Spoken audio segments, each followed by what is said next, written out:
بسم اللہ الرحمن الرحیم۔ السلام علیکم دوستو، امید ہے کہ آپ سب خیریت سے ہوں گے۔ ڈنمارک کے ایک ایسے جزیرے میں جہاں کوئی ایک مسلمان بھی نہیں، کالج کی 3 لڑکیوں نے ایک ساتھ اسلام قبول کر لیا اور ان کی زندگی میں کبھی کسی مسلمان سے ملاقات بھی نہیں ہوئی تھی۔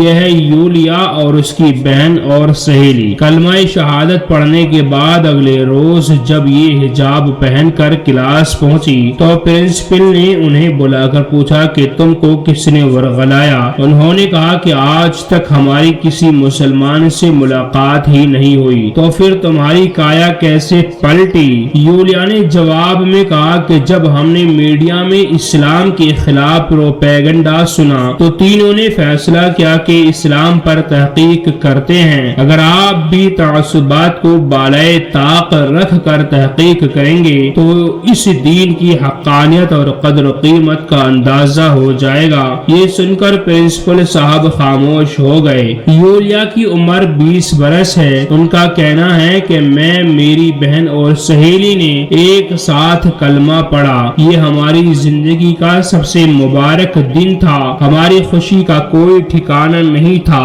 کلمہ پڑھ کر ہمیں روحانی طمانینت اور سکون ملا، اسے الفاظ میں بیان نہیں کر سکتی۔ اب تک کسی عالم دین تو دور کی بات، عام مسلمان سے بھی ہماری ملاقات نہیں ہوئی تھی۔ سارے احکامات پر خود نیٹ سے معلومات حاصل کر کے عمل کرتے ہیں۔ اسلام قبول کے بعد میں نے قرآن کریم کو بھی خود ہی پڑھنا شروع کیا۔ پھر تو میرے ذہن میں پہلے سے موجود ہر اشکال کا جواب ملتا رہا۔ اب بھی مجھے کوئی ذہنی خلجان درپیش ہوتا ہے تو میں قرآن کریم کی طرف رجوع کرتی ہوں۔ مجھے ہر سوال کا جواب بھی مل جاتا ہے اور عجیب سعادت کا بھی احساس ہوتا ہے۔ اب میری تمنا ہے کہ میں عربی سیکھ سکوں تاکہ براہ راست قرآن کریم استفادہ ممکن ہو۔ یولیا کا کہنا ہے کہ اب میرا صرف اور صرف مقصد اللہ تبارک و تعالی کی رضامندی ہے۔ مخلوق چاہے خوش ہو یا ناراض، مجھے ہر وہ کام کرنا ہے جس سے رب راضی ہوتا ہو۔ میرے پاس جو کچھ بھی ہے وہ میرے رب کی امانت ہے۔ نماز، روزہ اور حجاب وغیرہ کو دیکھ کر میرے بعض عزیزوں نے کہا کہ یہ بہت مشکل مذہب ہے، اسے چھوڑ دو۔ اس کے ساتھ مجھے اسلام سے پھیرنے کا ہر حربہ استعمال کیا گیا۔ میں نے الٹا ان کو اسلام کی دعوت دینا شروع کی۔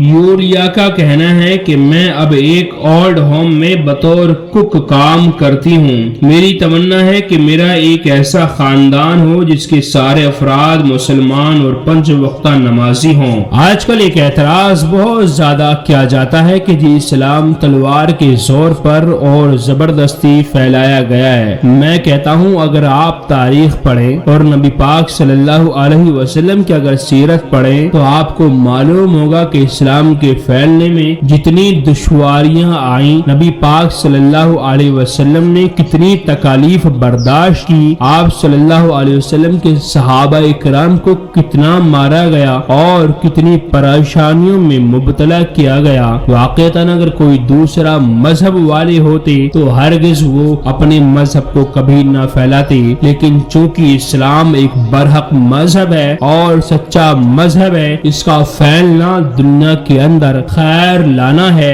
اور دنیا سے شر کو بھگانا ہے، اس لیے دنیا اسلام کے خلاف تھی، نبی پاک صلی اللہ علیہ وسلم کے زمانے میں بھی اور آج بھی۔